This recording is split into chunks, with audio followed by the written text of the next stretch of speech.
Page number 31, first amongst the 16 Magadha. चलिए, 6th और 4th century BCE के दौरान मगध, जिसे कि अब हम बिहार कहते हैं, सबसे पावरफुल महाजनपद था। ठीक, तो मगध में एग्रीकल्चर बहुत ही बेहतरीन था। इसके अलावा आयरन माइंस, मतलब कि लोहे के खदान भी बहुत आसानी से मिलते थे भाई, जो कि एक बहुत बेहतरीन रिसोर्स था और जिससे कि टूल्स और वेपन्स बनाए जाते थे। ठीक, अब हाथी, जो कि आर्मी का एक इम्पॉर्टेंट हिस्सा था, मगध के जंगलों में बहुत पाया जाता था। दूसरी बात, इसके अलावा गंगा और उसकी ट्रिब्यूटरीज, मतलब जो सहायक नदियां जिसे हम कहते हैं हिंदी में, एक अच्छा मीन्स ऑफ कम्युनिकेशन प्रोवाइड कराती थी। ठीक, लेकिन अगर हम बुद्धिस्ट और जैन टेक्स्ट में देखते हैं तो भाई according to them Magadha powerful था अपनी पॉलिसीज की वजह से, जो जो उसने नियम कानून, जो पॉलिसीज उसने बनाई थी उस वजह से, और जो उसके एम्बिशियस राजाओं द्वारा बनाई गई थी। अब कौन थे वो राजा? वो राजा थे बिंबिसारा, अजातशत्रु, महापद्मानंदा। ये 3 राजा थे। तो भाई इन लोगों ने पॉलिसीज ऐसी बनाई कि जिसकी वजह से मगध जो था बहुत ही स्ट्रांग हुआ। ये राजा और इम्प्लीमेंट करने वाले जो उसके मिनिस्टर्स थे, वो सब मिलकर मगध को एक बहुत ही स्ट्रांग महाजनपद बना रहे थे। ओके, तो इनिशियली शुरुआत में राजगृह क्या है? प्रकृत नाम है राजगीर का, जो कि बिहार में है। वो मगध का कैपिटल था। अब राजगृह कैसी जगह थी? एक फोर्टिफाइड सेटलमेंट था, एक वैसी आबादी थी जो कि चारों तरफ किले से घिरा हुआ था और पहाड़ों के बीच में था। अब 4th सेंचुरी बीसीई में मगध का कैपिटल पाटलिपुत्र शिफ्ट हो गया, जिसे हम आज पटना कहते हैं। ठीक है, चलिए moving to next, early empire. Magadha के ग्रोथ के साथ साथ मौर्य एम्पायर का एमरजेंस भी देखने को मिलता है। ठीक है, तो चंद्रगुप्त मौर्य ने मौर्य एम्पायर को स्टैब्लिश किया, जो कि अफगानिस्तान से बलूचिस्तान तक फैला था। अब ईटी के जो ग्रैंडसन थे वो अशोका जी, तो वो थे जिन्होंने कि कलिंगा को जीता था। ठीक है, now finding out about the Mauryas. तो भाई हिस्टोरियंस ने मौर्यन एम्पायर की हिस्ट्री को रिकंस्ट्रक्ट करने के लिए कई तरीकों का इस्तेमाल किया, जिनमें कि जैसे आर्कियोलॉजिकल फाइंडिंग्स और स्कल्पचर की स्टडी और अकाउंट्स ऑफ मेगास्थनीज। मेगास्थनीज कौन था? चंद्रगुप्त के दरबार का एक ग्रीक एम्बेसडर था। ठीक है, अब उसने जो जो चीजें लिखी उसके अकाउंट को भी उन्होंने स्टडी किया, आर्कियोलॉजिस्ट ने, हिस्टोरियंस ने। इसके अलावा अर्थशास्त्र भी एक इंपॉर्टेंट सोर्स था। अर्थशास्त्र लिखी थी कौटिल्य ने, जिसको कि चाणक्य भी कहा जाता था, जिसका नाम चाणक्य भी था, और वो चंद्रगुप्त के दरबार में मिनिस्टर था।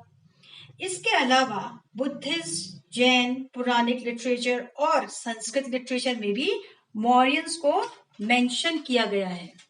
नाउ अशोका वो पहला रूलर था जिसने अपने मैसेज को स्टोन सरफेस में, रॉक्स में, पिलर्स में इंस्क्राइब्ड करवाया, मतलब कि लिखवाया, जिसे हम इंस्क्रिप्शन कहते हैं। इंस्क्रिप्शन के बारे में मैं आपको डिटेलिंग में इससे पहले वाले टॉपिक में बता चुकी हूँ। और इंस्क्रिप्शन में जो लिखा है उसे कहते हैं धम्मा। चलिए अब मैं ये बताती हूँ कि धम्मा एक्चुअली है क्या। क्या था धम्मा में? धम्मा में कुछ बातें लिखी हैं, जैसे कि पहली बात, बड़ों की रेस्पेक्ट करो। सेकंड, ब्राह्मणों को दान दो, और उनको भी दान दो जिन्होंने कि भाई वर्ड को रिनाउंस कर दिया, मतलब जैसे मॉन्क, भिक्षुक। ठीक, अच्छा भाई। और चौथा है, सर्वेंट्स को और स्लेव्स के साथ में काइंड रहो, दयालु रहो उनके साथ, उनकी जितनी मदद कर सकते हो उनकी मदद करो, और अपने रिलीजन और धर्म के साथ साथ दूसरों के रिलीजन और धर्म की भी रेस्पेक्ट करो। चलिए अब आगे बढ़ते हैं, एडमिनिस्ट्रेटिंग द एम्पायर, कि भाई किस तरह से वो अपना एम्पायर को एडमिनिस्ट्रेट करते थे, किस तरह से अपना एम्पायर चलाते थे। मगधा में 5 पॉलिटिकल सेंटर सबसे इंपॉर्टेंट थे। एक तो हो गया उनका कैपिटल पाटलिपुत्रा, भाई वो कैपिटल है तो सबसे इंपॉर्टेंट है ही। उसके अलावा प्रोविंसेस, कुछ प्रोविंसेस जैसे कि तक्षशिला, उज्जैनी, तोशाली और स्वर्णगिरी, ये सारे वो नाम हैं जो अशोकन इंस्क्रिप्शन में मेंशन हुए हैं। ये प्रोविंसेस, पाटलिपुत्र का नाम बार बार अशोकन इंस्क्रिप्शंस में आ रहा है। अच्छा जी, एक चीज और नोट करने वाली है कि एक ही मैसेज सब जगह पर इंक्रिप्ट है। वो चाहे north east frontier province Pakistan का हो, चाहे वो आंध्र प्रदेश हो, उड़ीसा हो, उत्तराखंड। उत्तराखंड की बात करें तो उत्तराखंड के कालसे में अशोका इंस्क्रिप्शन है। ठीक, तो इसका मतलब क्या हम ये मान लिए कि इस वास्ट एम्पायर में एक ही एडमिनिस्ट्रेटिव सिस्टम काम कर रही थी?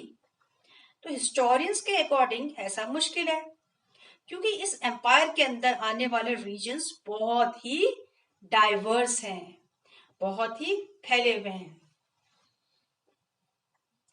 ओके, ये भी पॉसिबल है कि एडमिनिस्ट्रेटिव कंट्रोल मतलब कि स्ट्रॉन्ग प्रशासन कैपिटल और प्रोविंशियल सेंटर के आसपास थे।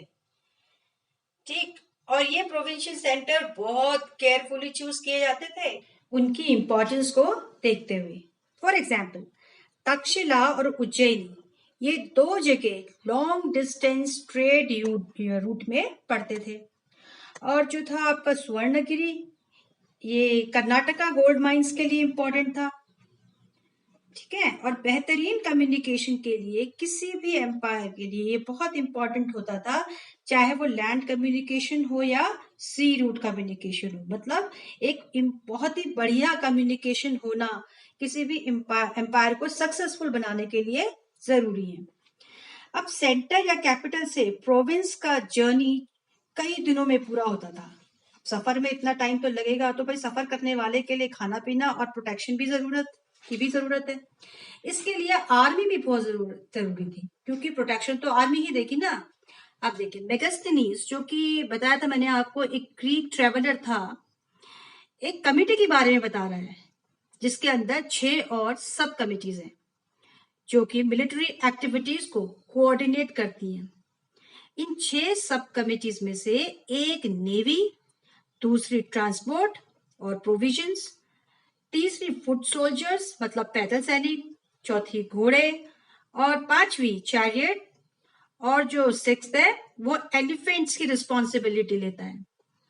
और ये जो सेकंड सब कमिटी है जो प्रोविजन और ट्रांसपोर्ट का काम देख रही है, इसके ज्यूरिडिक्शन में वैरायटीज ऑफ वर्क हैं, जैसे कि भाई बैलगाड़ी का अरेंजमेंट करना, सामान भिजवाना, सोल्जर्स के लिए खाने का इंतजाम करना, जानवर के लिए फॉडर मतलब चारे का इंतजाम करना, और सोल्जर के लिए सर्वेंट्स और आर्टिसंस का इंतजाम करना।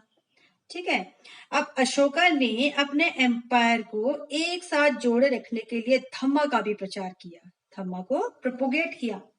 अशोका मानता था कि धम्मा को फॉलो करने से दुनिया के लोगों का बहुत भला होगा, और इस धम्मा का प्रचार करने के लिए उसने कुछ ऑफिसर्स भी अपॉइंट किए थे जिन्हें क्या कहा जाता था, धम्मा महातम्मा।